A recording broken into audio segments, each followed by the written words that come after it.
Good morning, everyone. So happy that you're here. We had a bit of a rocky start. I'd never seen that before where it said, uh, try again on going live. That's never happened before. So I was piddling around looking to see what to do. And then all of a sudden it was live. So that was a great thing. So good morning, everyone. And as you come into the room, I'm going to sing you a duet with the Everly Brothers. And it's about dreaming. And today, this is a very special edition about visualization and dreaming and faith, right? The proof of faith without really knowing how. You've seen it, I've seen it, and we have a very special guest today, Felipe Cofiño, who will be joining us shortly. And he had faith. I had faith. And have you had faith? You have. So come on in, let us know where you're calling from. Here's a little music, and then we'll get started right away. Okay, here we go.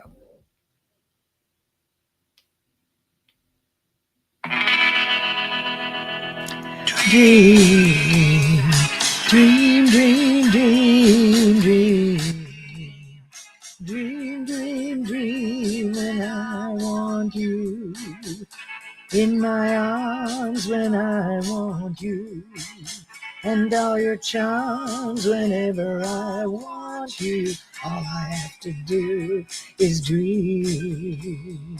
Dream, dream, dream, when I feel blue in the night and I need you to hold me tight whenever I want you. All I have to do is dream. I can make you mine, taste your lips of wine anytime, night or day. Only trouble is, gee whiz, I'm dreaming my life away. I need you so that I could die. I love you so. And that is why whenever I want you, all I have to do is dream. Dream, dream, dream, dream. I can make you mine, taste your lips of wine anytime, night or day. Only trouble is, gee whiz, I'm dreaming my life away. I need you so that I could die. I want you so. And that is why whenever I want you, all I have to do is dream. Dream, dream, dream, dream. Dream, dream, dream, dream. Dream, dream, dream. Good morning, everybody. Oh, we're so excited about today. We got a tough hour with a lot of exciting things happening, and most of all, because you're here. I'm Leslie Flowers, and every Monday at 10 a.m., we have in a special guest to look at different ways of thinking, knowing that what we're thinking affects our results. It has to do with how we feel when we're thinking it and how frequently we think it. So on Mondays, we take a fresh look at agile thinking. That is the ability to choose what you're going to think rather than being steamrolled by a fear because you've never done it before. And our special guest today is Felipe Cofiño.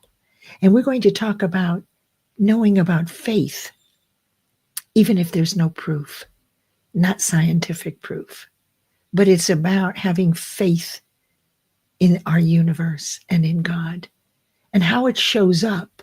And what is it that we do to make things happen? And Felipe's journey was 25 years bringing this particular book, which went bestseller Saturday night in the digital format. And I'm sure that the hardcover will be too. And you'll have an opportunity to bring him to number one bestseller if you like. But he'll be in just a little while. So let me say hello to all of you, because this is the my most favorite part. So when you go back to listen to any of these Mind Over Matter Monday videos, just know that about the first half hour is all about you. Okay, it's really not about me or anything else, but where are you? Where's your head at? It's Monday. And then on Friday, I do the principles of success, more new and different ways of thinking. And then through repetition, if you watch it enough or go back and watch the last half hour, pretty soon you will internalize it enough to explain it to someone else. You'll know it's yours forever when you can simply explain any one of these concepts to someone else and they get it. So let's say hello. There's Mr. Gibson was here very early on YouTube, and I found a way to find myself on YouTube. I haven't understood yet how that platform works. And look, Christy is here. Hey, Christy, calling from Florida. It's another hot one here in North Carolina. Fall is just around the corner. Thank you so much for spending time with us, all of us. These are your people, and we appreciate you. Christy is in customer service, and she also supports everyone in their efforts. She looks for your greatness, and then she shares it. So I'm very honored that she shares my stuff because it makes me feel really acknowledged. You mean a lot to me. And there is our wonderful Dr. Marcia congratulating Felipe. It's wonderful. Dr. Marcia is in, no, wait a minute. I thought she was in Trinidad, but no, she's in the United States. Dr. Marcia has a live show here on LinkedIn every Tuesday morning at 8 a.m. She's a Christian leadership coach and consultant. She's one of these Christian leaders that welcomes all points of view. She's not stuck on one. In fact, she loves hearing other points of view so that she can relate it to the New Testament, which is what she loves. So it's important to be open to new concepts around what you feel very strongly about. It won't hurt. In fact, it'll make you stronger. In my view, that's what's happened to me and the people that I work with. And there is Leigh Scheidel. Good morning, Leigh. And it's really early for you because it's 10 minutes after 7 in California. So that means a lot. I know. And Leigh is a videographer, and that's her expertise. But she and her partner have created Integrate Art, which is broken into some of the schools in California. Oops, sorry. And it's about integrating art into all subjects. So think about that. You have a new perspective, an artistic perspective to whatever you're learning, history, music. Obviously, that's a good one. So get to know her. She's amazing. And thank you, Leigh, for being here. We've been friends, gosh, the longest, I think. We started on Facebook. There's Charles Caldwell, wonderful HR executive coach, was on staff at Landmark Education. He's been on the Mind Over Matter Monday show, not just a couple of weeks ago. Maybe it was last week. I get my weeks mixed up. But anyway, he's calling in from Hong Kong, and that's 11 after 10 p.m. So, Charles, thank you so much for staying up a little late to be here. And I'm so glad that we connected because I did Landmark Education in 96 and the early 2000s. And he was on staff in another country, but there's language between us, transformational language that will always be there. And there is our darling publisher, Nicole Angay Galindo with Guiding Brilliant Writers Publishing. Very busy. So thank you for being here. I know how busy you are. I'm helping her with some line editing and support as this new business flourishes. So check out her, Nicole, and everything she's doing. She is the publisher of Felipe's book, and he'll be here shortly. So this works out. Oh, there you are again, my dear. And who have we got here? What happened? Where did you go? Well, Meryl, you disappeared. Oh my gosh, don't tell me that here we go. Hi, Meryl. Yes, isn't this exciting? The newly minted children's book. And yes, he's going to be here shortly. You know, he's in corporate. So he's in a meeting until about quarter after, or maybe a little bit before. So, really important. Look at all the wonderful people that are here. Thank you so much for being here. Yeah, yeah, yeah. I see you. It's always a wonderful surprise. By the way, the trailer, everyone, the intro of The Dancing Flower, Soul Man Live Productions, Aaron Gibson's company, created that. And Aaron wrote the song Flowers. Aaron's one of these people that as soon as I met him, he saw right through all the extraneous masks and BS that we all carry right into my soul. And I got to see into his. And together we created a life on Errata last summer. Yes. All right. Let me see who else we have here. New. It's Luz. Luz Pipers. Hi. So glad you're here, Luz. I'm getting to know how you look when you're a LinkedIn user. We do have a few people that slip in that their picture doesn't show. Oh, trio, not duet. Hey, Elizabeth. Elizabeth's been on this show with interactive self-hypnosis, and she's going to be back, and we're going to talk about Silva's mind control, which is stepping into your subconscious mind and programming it intentionally and on purpose. Right? But it's not over then, of course. So there's more to this, right? So thank you for being here, Elizabeth. Elizabeth is up in Rhode Island. I guess the weather is getting really beautiful there. And thank you for being here, my beautiful friend. Elizabeth has done all my work with me, and she's an author of a number of books, registered nurse, and a hypnotherapist, and a master of NLP as well. So we have you. These are the people you want to get to know. Okay. Oh, gee. So nice to see you. Thank you for being here again. I missed you for about a year. Glad to see you're back. And there's Adrian. Adrian's up in New England. Good morning, Adrian. Adrian, you're one of the people that reminds me of how important my work is. Every time you repost one of my events, it reminds me that I am heart-centered and I will step up and share what I've learned. I don't want to leave the planet without you knowing what I've learned. I've had a lot of years and learned a lot of things and done some deep study. I've made some money.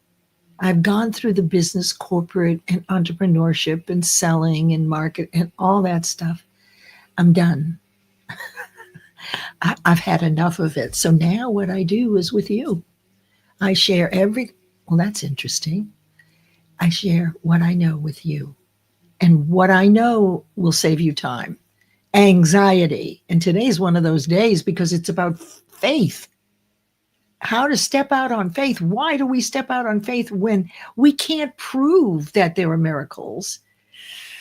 But there's something that has us do that. And you'd be surprised you also do that quite often, especially when you were a child. Oh, buenos dias, Charles. How are you, Carlos? ¿Cómo está usted? Charles, so glad you're here. Always makes me happy. Hi, Aaron. Thank you. I love that song. That's the Everly Brothers. Gosh, I was in middle school, junior high school when that came out. Oh, excellent. Here is Dennis Pitico. Dennis is an amazing friend who has a huge platform, Business Catalyst 360, has 1,000 or more writers. So if you like to write, you want to connect with him. His events are held on Zoom, not here on LinkedIn. And I am fortunate in the month of September, and I'll let you know the exact, it's 11 a.m. But Dennis, remind me what time. He's doing a very special interview with me. He only does 2 or 3 a year. And my understanding is he digs very deep. And so this will be a unique conversation between Dennis and myself. Dennis did the 500-mile last summer walk on to Campos de la in Spain, and it's a big walk. He's written several books, and he gives them to the people that he's connected with. He has a Thursday morning friendship bench at 11:30 to 12:30 a.m.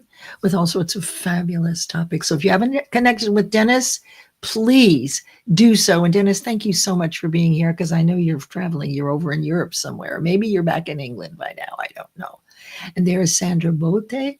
Sandra has been here. She's an NLP practitioner. I think you got your certification, your master's certification this past weekend or the weekend before out in Los Angeles. So congratulations. Sandra was here for 2 weeks we were discussing neurolinguistic programming, and we're going to be doing that again. Here is our friend Ashif calling in from Toronto. Dream your dream with your eyes closed, but live your dreams with your eyes open. I love it. I love it. It's so true. Please connect with Ashif. He posts the most wonderful thought leadership concepts all the time.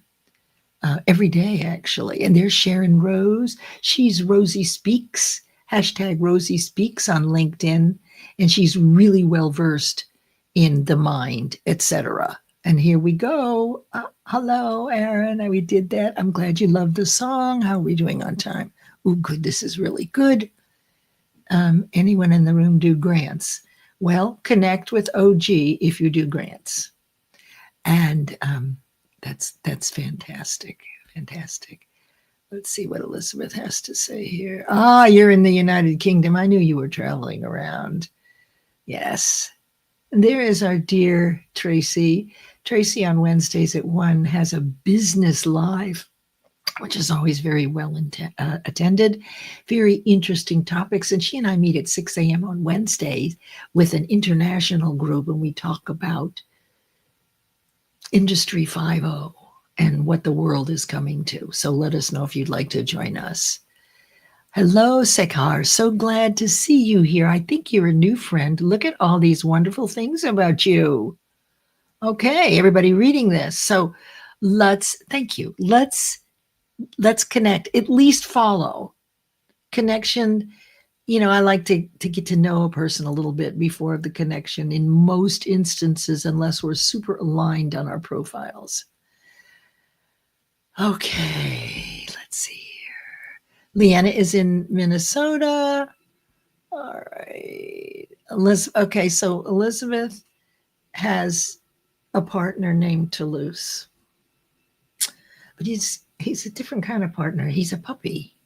He's a little old man. As a schnauzer, I think. When we were doing Zoom training, Toulouse sat on Elizabeth's lap and recognized my voice. So now whenever he hears me, either on lives or by phone, he starts whining and jumping up and down. So for those who don't think that dogs have a conscious awareness or a conscious mind, the jury is still out on that. Thank you for being here, Elizabeth. Hello, Toulouse. There's Linda Meyer, our chef with an Italian background. Hello, Jesse. So glad you're calling in from YouTube. This is so nice. The YouTube. Honestly, I do not understand YouTube yet. Notice I say yet. Yes. I've been a wallflower. Back when there was no need to be, when I was 16 or 17, because think back when you were 16 or 17, did you know how good looking you were? Did you think you were pretty? I didn't. So if you don't believe you're pretty and your inner voice at that age is insecure, that's the vibes you're putting out. That's why the boys didn't ask me to dance. Little did I know, it took me 50 years to figure this out. Hello, Annie. So glad to see you here, Meryl. Thank you for inviting Annie. I'm glad you were free. Annie is the godfather of audio. And honestly, I want to say video too now, because he's transitioned beautifully, absolutely beautifully. And look. Hi, Felipe. Hello. Did you get your meeting finished on time? I did. Thank you for being patient. I appreciate that. Oh, not a problem at all. I'm just having a great time. And pretty much everybody here. So anybody that you want to shout out to, I've been doing this for like 15 or 16 minutes. We just did Annie And I had welcomed Adrian. Let me just see. Oh, Tracy and Aaron and Elizabeth. yep. It's great to see everyone. Yes. And I've kind of let it slip a little bit. Hey, Sharon. Sharon is a wonderful coach, friend, author, and is really digging in. Felipe, did you know that she's digging into financial support and scholarships and how to prepare for kids going to college? Did you know that about Sharon? I did not know, but it does not surprise me that she has that skill set, because even just how she's helped out during some of the editing of the family legacy book, you can tell that she takes a lot of care and attention to things. And when you're talking about finances, you want someone who has attention to detail, who has care, and who has understanding. And that really does describe Sharon really well. Got it. All right.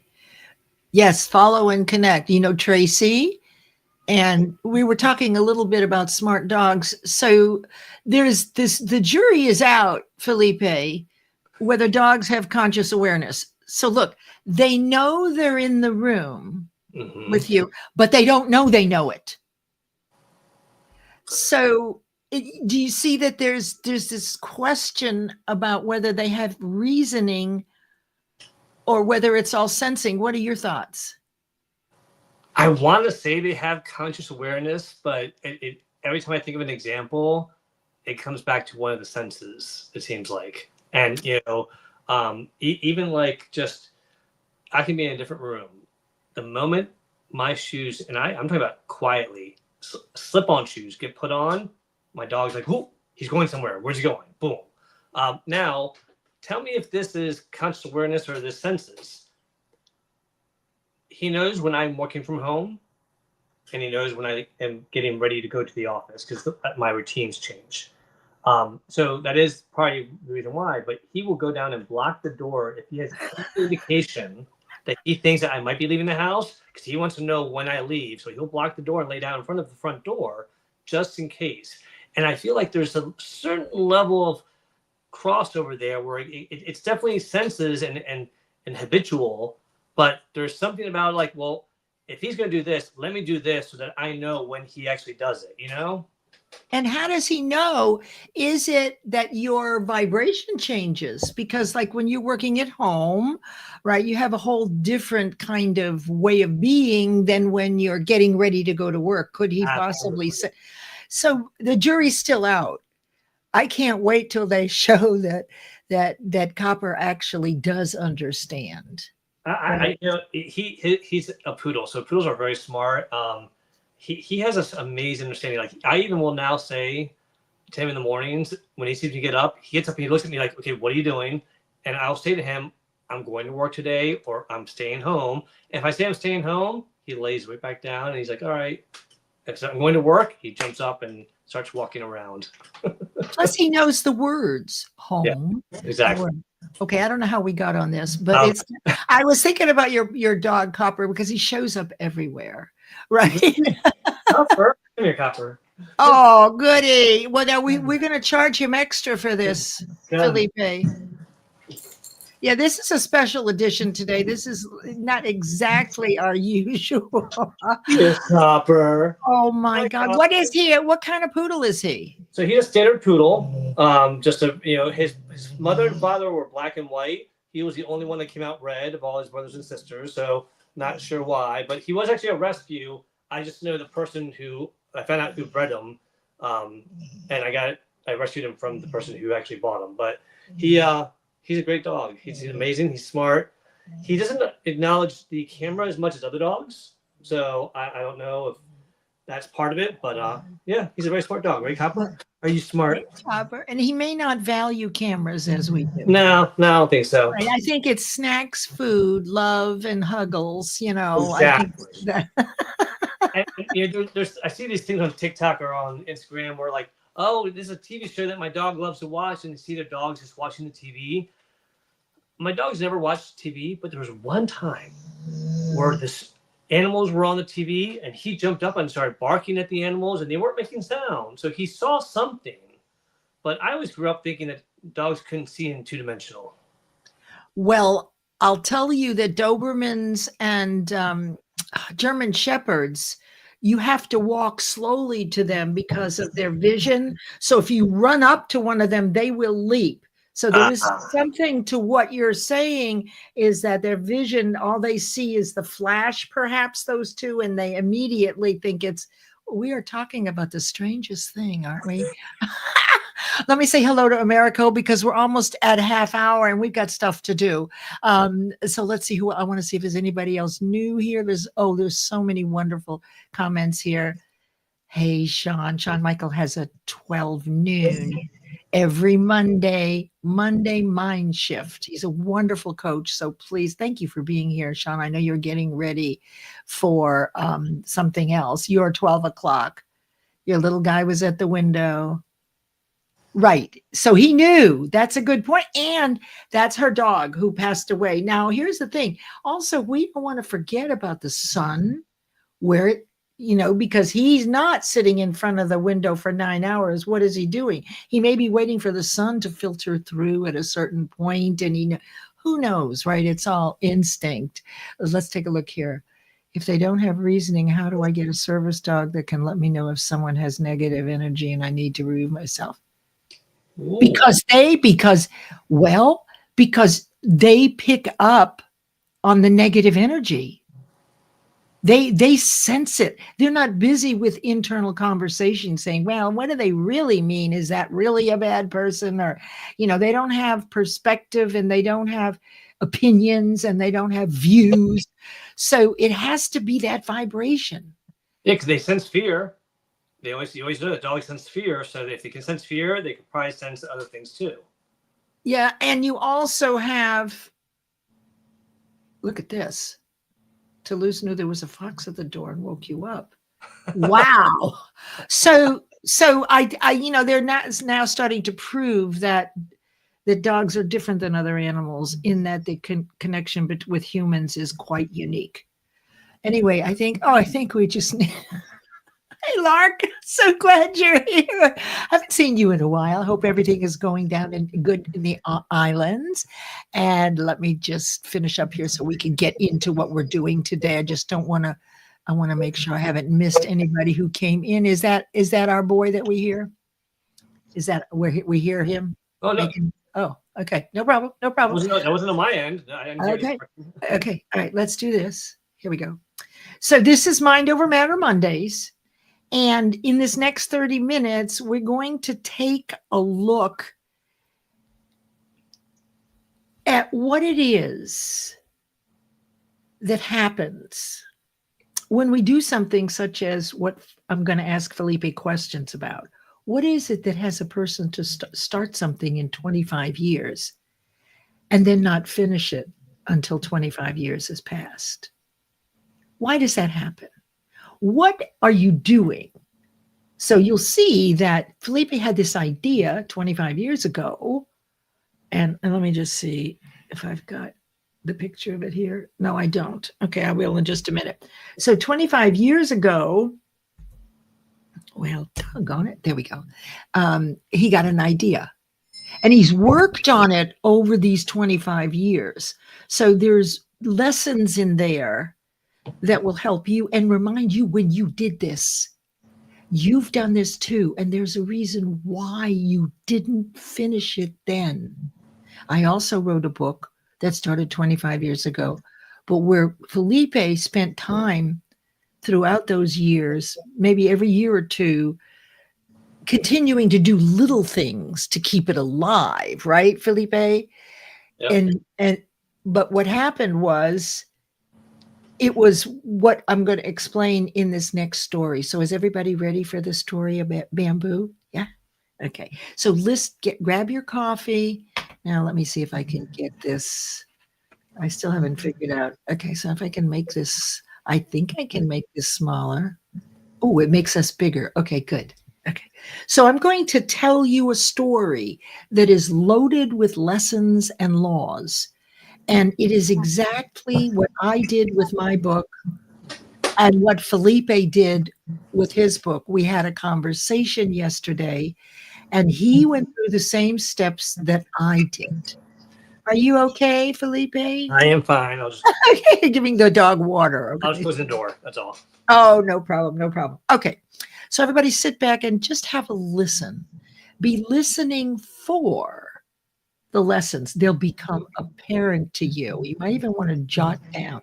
This is a very powerful story, and it's one that I learned over 20 years ago, and I've taught in every one of my 12-week courses.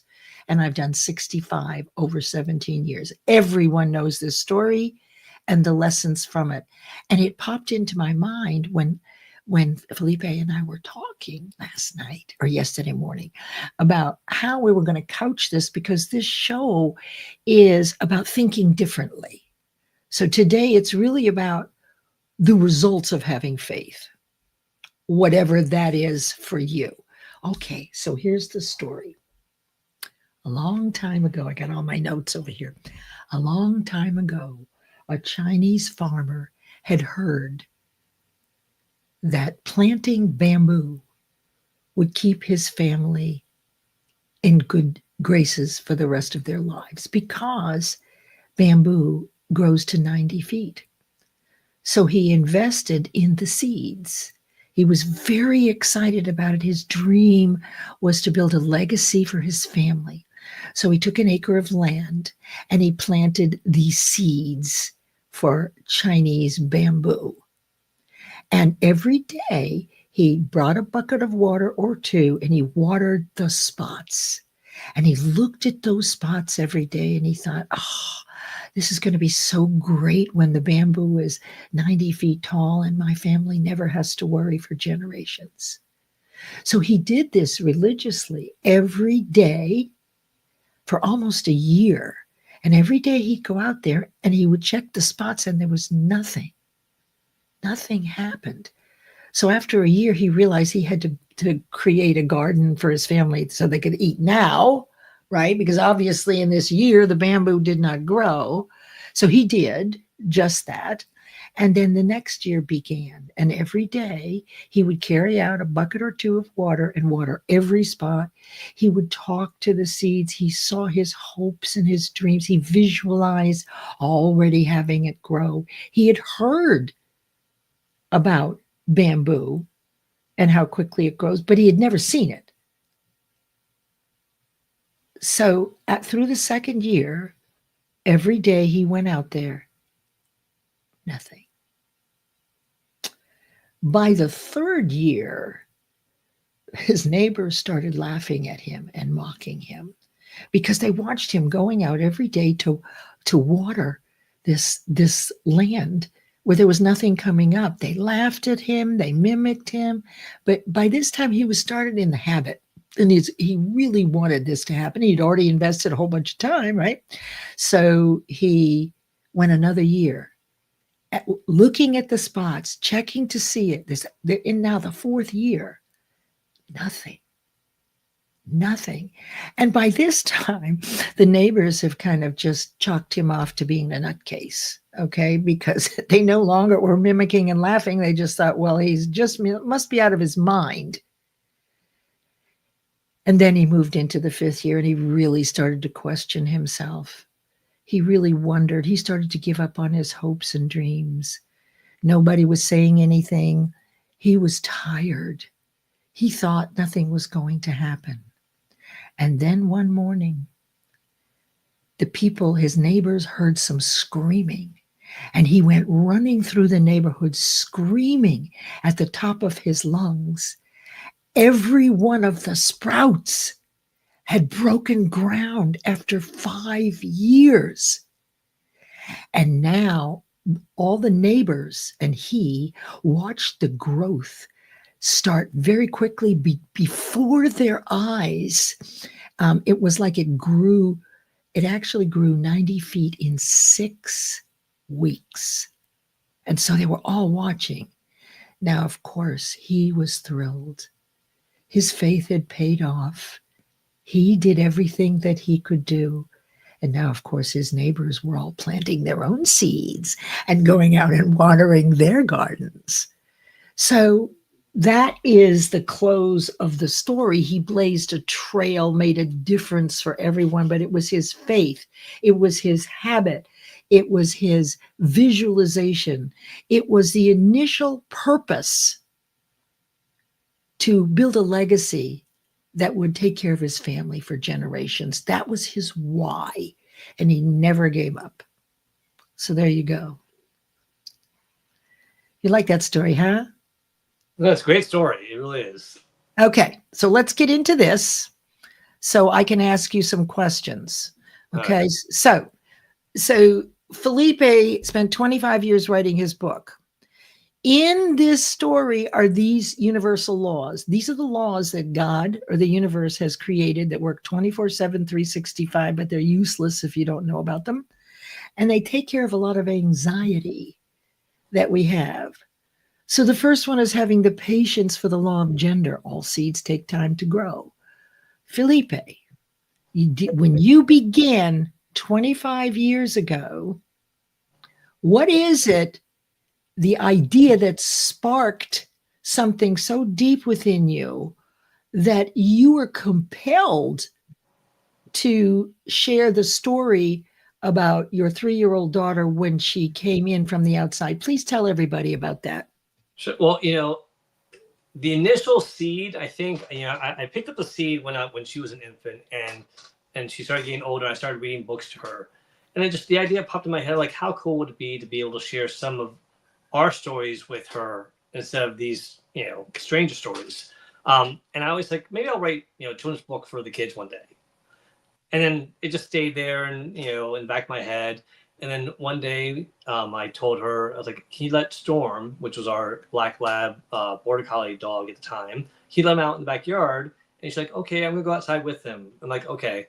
And so she went outside, and our backyard was fenced in, so I felt like she was safe. And she had Max with her. Um, I'm sorry, I said Storm. I meant Max. Sorry, Storm is the next dog. So she let Max out, and she went out with him. And about 5 minutes went by, and I went back to check on them. And as I walked outside, I see her running up, with Max, and she's like, "Oh my God, Poppy!" It's like, it was so amazing. We got lost, and it was scary, and thank God Max was with me, but we didn't know how to get home, and we ran into all these animals, and somehow they helped us get home, and we're safe now. But it was really scary, and in the first like 60 seconds, I'm like, how the hell did you get lost in the backyard? And then I'm like, you know what? That was such an amazing creative story. And obviously her imagination was going wild. And when I looked at the backyard, I realized all the bushes that, were like at my waist were above her head. So in her mind, when she's walking through the backyard and the bushes and the trees, it's like a forest, because only the center of our backyard has grass. All the rest is landscape with trees and bushes. And to the point where I actually, our line of pine trees along the fence, they had a lot of branches against the fence. I actually took a hedge trimmer and I carved out all the branches for like about 20 yards between the trees and the fence. And that was a little path. And I said, "Here's the path to your secret garden." So she's like, "Oh, I went to the secret garden." And she'd go through the path. And then she'd show up in the backyard where all the trees and bushes were. And she felt like she was in a whole different world. And so that is where it all just started. Like, I got to write a story about this somehow one day. Mm-hmm. And there was the seed, right? Because you were present to, there you go. You were present to her imagination. Now, the next law that you showed was the law of polarity. For every up, there's a down. So while she could have been frightened, or you could have reacted, "Oh my gosh, don't go out there with him, with Max anymore," or whatever. You had a choice, and the choice was to nurture it. Yes. So the law of polarity says that for every failure, there's a lesson. You know this, right? We learn through failure. However, the label failure has stuck with us as not a good thing. So part of thinking differently is being able to realize, oh, well, maybe there isn't something fearful here. Maybe there's something beautiful. That would come from the universe. Something ugly or scary would come from a different place, but it came from your heart, in my view. Okay. Now, The next one was the law of rhythm, which says for every low you'll have a matching high. You notice that the Chinese farmer did have some low moments. Did you have any low moments along the 25 years? You told me that you worked on it at least a little bit every year. Yeah. Right? So you nurtured, so you were watering the spots with visualization. You kept it alive. Did you ever second guess yourself and scrap the project? I definitely second guess myself a lot throughout the process because, again, me authoring a book, writing's not my strength. I was never thinking I can do this. It's not, I had a lot of people. I actually had a teacher tell me one time, "You are not good at writing." And I was like, okay. And I was a teacher. Like, teachers are supposed to like build you up and say, "Oh, you can get better." No, like, just give it up. You're not good at it. And I was like, thanks a lot. But some of the other barriers were I love to sketch and draw, and landscapes, animals, people, not so much. People, I can draw people; they can look good, but they don't resemble the person at all. And so I was running into barriers of like, oh, am I gonna be able to do it good enough? And how would the words sound, and would it really resonate with people? Because it's my personal story of my daughter, not everyone else's story. Um, but what I started doing is each year, when I felt like sketching or drawing, I draw. Okay, let me draw the bunny rabbit, and then I'm like, well, let me draw the squirrel, and then and then one day I'll So you still weren't writing; you're drawing no. still. Yeah, the words were in my head. The biggest Right, for me was the illustration because children's book doesn't have as many words as a normal book, so the words are not probably the biggest challenge. It's the illustration a lot of times. Yeah. And so and I definitely had a moment where I felt like with the illustration as I was going through them, I realized if I have to redraw these over and over again, it's going to take a lot of time, and I have to get better about this. And I definitely would work on different parts of it at different times. When I would draw something, I'd show it to my daughter, like, "Hey, what do you think?" And then I started using Canva. I'm like, well, let me try Canva. Let me try something else. Maybe it can set a time saver. Let me help. And so I started using Canva. And then I realized if I want to capture my daughter and the dog as best possible, I got to use a picture of them somehow. But I want to make it look good. And that's where, over the last couple of years, AI started coming into play. I said, okay, maybe this has been the missing part. And this was like the last part that put everything together. Something that could take my drawings, take the pictures of Miranda and Max, and make them look a similar style of illustration. Because that was the biggest last barrier I had. But like I said, every year it was something different. First it was the words. When I finally put the words to paper, that was a little bit easier. I mean, it's a children's book. There's a lot less words in the children's book, so it was a little bit easier for me. But the story was already in my head, so I didn't have to come up with the story. So that part really was, I think, when I actually put pen to paper, that flowed out. That was probably the easiest flow for me. So one of the things that's really important here is that sometimes, oh gosh, how did I do that? I don't know. I must be leaning on my keyboard or something. One of the important things about this is that sometimes we're not ready. So it was, the universe sometimes holds back on these big dreams if you are not ready to achieve it and enjoy it, right? Because our universe is about love.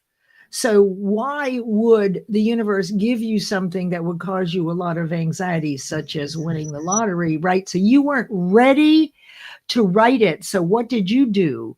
You continued watering the spots in the way as you evolved, right? And you had, so well, let me have one thing real quick, because one of the please. things with the watering, the illustrations, I love photography, so I was taking pictures of the animals in the backyard. There is That's right. in the book, you'll notice there's a squirrel on the branch that's got all four limbs just hanging down, and his body's on the branch, and he's like, "I'm just being lazy today and hanging down, or I'm tired." That I have a picture of that squirrel in my kitchen downstairs. Actually, maybe I'll get it and show it to you. It was a real squirrel that would sit there daily, and Max would look up to it, Miranda would look up to it, they would talk to it, and it was just the squirrel, the lazy squirrel. and we named him. And we also had the rabbits that would come out underneath the shed. And so those were the things that inspired it. But they were little inspirations throughout that. Yeah, she mentioned animals when she was 3 years old. I didn't really register which animals it was, but as I started seeing them and started seeing her interact with animals in the backyard, I'm like, let me take a picture. That's gonna be an animal in the book. Oh, that should be an animal in the book. And so every year, I finally identified the right animal to be in the book. At one point, there was a rat in the book. I decided to take the rat out. It wasn't. I was trying to put a positive spin on the rat. I'm like, yeah, that's really hard to do.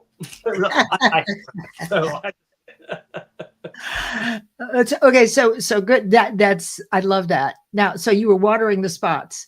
Now you were also visualizing this event in advance, right? You didn't know how the book would get written. That wasn't your focus. But every year when you did a little something, talked to Miranda, patted the dog's head, you spiked up through your five senses your cellular vibration. And visualization is the DNA of manifesting whatever vibration you hold. It can take a long time, but when you were ready, AI came out and you were ready, and then you wrote in a couple of books. And that was the thing, catalyst. The writing the couple books was what gave me the courage to say, oh, maybe I can publish this children's book that's been sitting in my head for 20 years. Maybe I can do it now. And that was a lot thanks to Nick and my publisher and everyone else that was part of that book, because it was inspiring to see all different people from different walks of life, different experiences, different backgrounds, sharing their stories. I'm like, well, you may feel comfortable, like, well, if you all can share it, I can share it too. And I didn't feel intimidated. And that's what gave me the courage to finally do the solo one. And you were ready. It took courage to outweigh that inner fear that you couldn't do it. And a lot of us have teachers and people that are authority figures say something very negative to us that we keep all our lives. And that's what happened to you. That one teacher. I had the same thing I told you, and it wasn't good, but I never forgot it. It was 6th grade, and I was having an argument with my teacher, who I loved, and he said, "You'll never be a good wife," which was a horrific thing to say to a 6th grade girl. So when the first marriage broke, I thought about Mr. Neff. The second one lasted over 30 years, so we were able to disprove that. But it's funny how those things come back to haunt us. That's the fear. And it takes the faith and the love of what you're doing to outweigh the fear. It has to outshadow it, because fear always wins unless you're compelled. Now, the next one is the transmutation of... Thank you, Elizabeth, for already buying the book. I appreciate that. Let's really give her a shout out. Oh, are you okay? You need to drink water? Yeah. Okay, because a lot of talking. But thank you, Elizabeth. I really do appreciate you for doing that. Yes, and you'll all have an opportunity. In the comments, we would love it if you would pick up the digital. The link is there. Also, there's a link in the comments. Just click most recent. Or I don't know whether it be recent or relevant. But also the YouTube link to watch the full bamboo story, which I've been watching for almost 20 years. So the transmutation of radiant energy is you took the idea and manifested it. The idea was the book. It was published Saturday. It's a bestseller, international, and we're pushing to #1. The law of cause and effect, right? What you give out, you get back. The farmer spent 5 years watering those spots. You spent 25 years adding, thinking, bringing it back into reality for yourself. Excuse me. Then the law of vibration. Okay, so we know that the visualization and bringing it in as though it were real today. So in year 10, while you're sketching out the squirrel and showing Miranda, that is presence. So effectively, what we do with visualization is we stand in the future as though it's present. Yeah. Because then we can use our five senses to get excited. Why would we get excited? Well, because we want our vibration to rise, and love and kindness and enthusiasm and all those things will do that. So just, it doesn't have to be constant for 25 years. But like with me, mine lay dormant for many years. Oh, look what we have here. Hi, Gregory. So glad you're here. And there's Maria. Whoops, sorry. Maria Simonetti. Hi, Maria. Okay, so let me finish up on this bit because we're getting close to the hour here. Okay. Then you have the law of relativity. This is where you grappled with, and the farmer grappled with your inner voice that says, what makes you think that you can write worth a crap? Because you don't believe you can. So nothing has value until you compare it to something else. So by removing that negative side of you, back to the law of polarity, right, it only left the positive side. So you see, all of this is done it's done according to these universal laws. So Felipe, can you see, as everybody see this, that the watering the spots was you're touching it every year. When you started, you did not know how you were going to do it. In fact, you didn't think you could. Yeah. It was an idea. That's all it was, right? Nothing more, and a great idea because of, and children do have fabulous imaginations. And then over the years, you became more confident. You tried more things. You learned more things. You saw people doing it, lots of people doing it. Then you wrote your books, and then you think, well, we've got AI too. I can do that. And now in my head, I have 2 more children's books. One is already half written, and I have my business book that I had an idea that I always think would be a great idea. And then finally someone told me, you should write a book about that. And if you told me that 5 years ago, I'm like, that's ridiculous. Tell that to me today. I'm like, you know what? I think I will. Yeah, absolutely. Now you can. Now see what you've done by completing this book. Effectively, you have begun to disprove the fear that you can't write. Yeah. You see, but it won't be once. You'll have to do it again. You've already done it twice. This is the third time now. So now, right now, faith is outweighing the fears. The fears are always going to be there. But what we're doing is building faith in our ability and deservability by completing things based on faith without having to know how, but knowing in your heart that this is something that you must do. You don't know why, and you're in love with the idea of doing it, right? You love it. You love it more than anything else. All right, let's look further. This is great. Thank you, Felipe. All right, here is Felipe's book, Backyard Adventures. Look in the comments for the link. Go purchase this book if you would. It's the digital version. It's $2.99. It won't stay that way forever, but let's push him up to number 1. He's in 3 categories. Let's get him to number 1, because once you're a number 1 Amazon bestseller, no one can ever take it away from you. Now, you're already an Amazon International bestseller, which is the top 100 for that 24-hour period. But we'll push. Let's do that today, and I feel completely honored. I would be excited if that happened, especially for my daughter, just because it really is like a love letter to my daughter, and to be a number 1 bestseller, that would be just an amazing dream that we never would have expected, but would just make us so happy. Absolutely. Now, Felipe, we're getting ready to be finished here, but these were the lessons. And I want from the stories, from your story, from the Chinese bamboo story, and I want you to add whatever you see that might be missing. Now, let's see. Why can't I do this? Oh, that's not what I want. Good gracious. That's what I want. So the first one is plant your dream. So you've got to plant the seed. So find that thing that absolutely, you don't know where it came from. It came kind of from out of the blue, or it came from Miranda running in after 5 minutes. How could she create this whole story? Come on, in 5 minutes? And it wasn't a negative one. She wasn't afraid of the bushes. She was not. You were the one who went out to protect her. But in reality, her experience really did not scare her at all. In fact, it invigorated her, right? Yeah. Okay. So then you want to nurture it daily. Well, you need to nurture it in spaced repetitive intervals over time.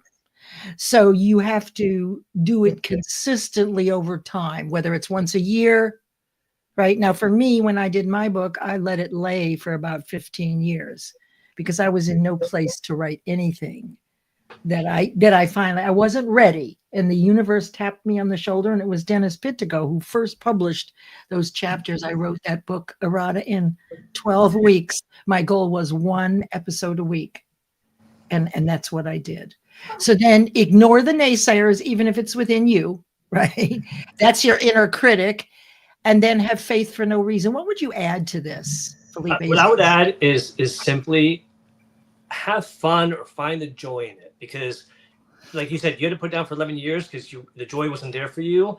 Listen to that, because that's what really made me put that extra effort to, like, no, I want this to be really good. I want it to look great. I wanted to, I want to put a lot of care and attention to it. So I didn't want to rush it. But by not rushing it, it allowed me to enjoy it and have fun. And that's and that to me, people always say, enjoy the journey, because once you get to the destination, it's done. Mm-hmm. And that's one thing. I've enjoyed this journey.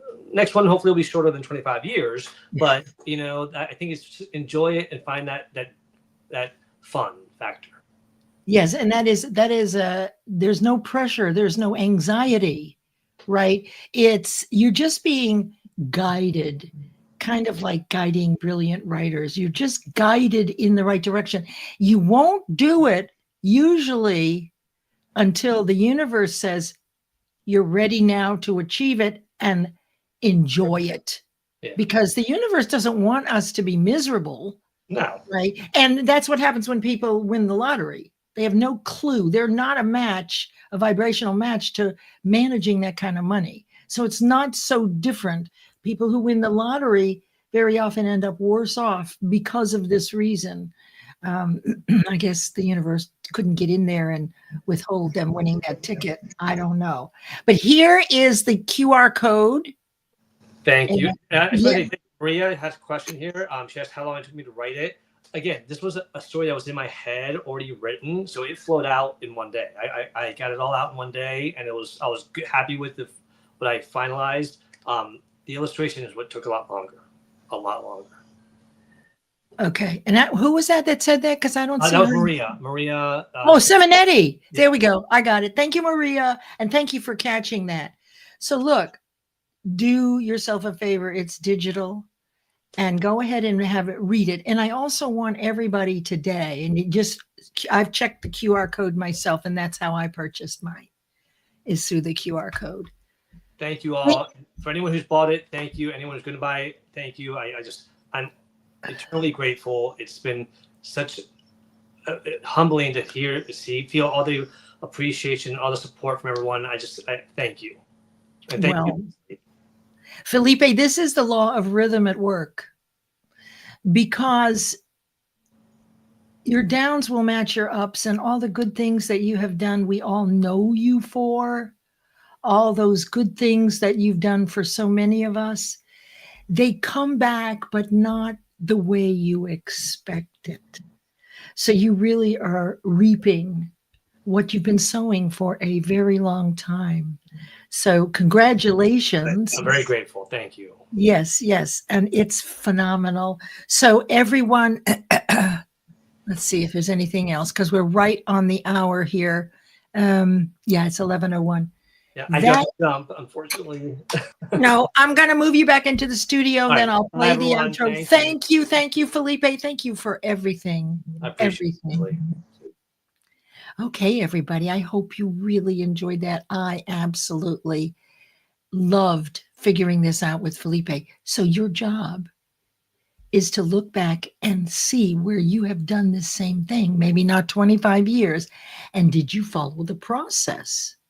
Did you get the idea? You were compelled to do it. You didn't know how to do it. And you were the one to do it. It was so exhilarating to you that the fears you might have had took a back seat. Have you done this? Did you follow the process? Everybody does, but knowing the distinction of the process and the steps allows you to repeat it so that you can be consistently successful, set and achieve all your goals. If you know the universal laws, and there are a number of other things. So with that, my friends, this has been so wonderful. Thank you so much, everyone, for being here. It was so great to have Felipe here. And now we're going to do the the intro. Remember, this was done by Aaron Gibson, SML Productions. If you have an every day or every week live, why not distinguish yourself? Right? You can get Aaron to create a beautiful intro or outro like this to distinguish your show from everyone else's. Just a little bump up, and it feels so great. So everyone have a fabulous week. See you on Friday at 10 a.m. for Think and Grow Rich, and reach out if you need me.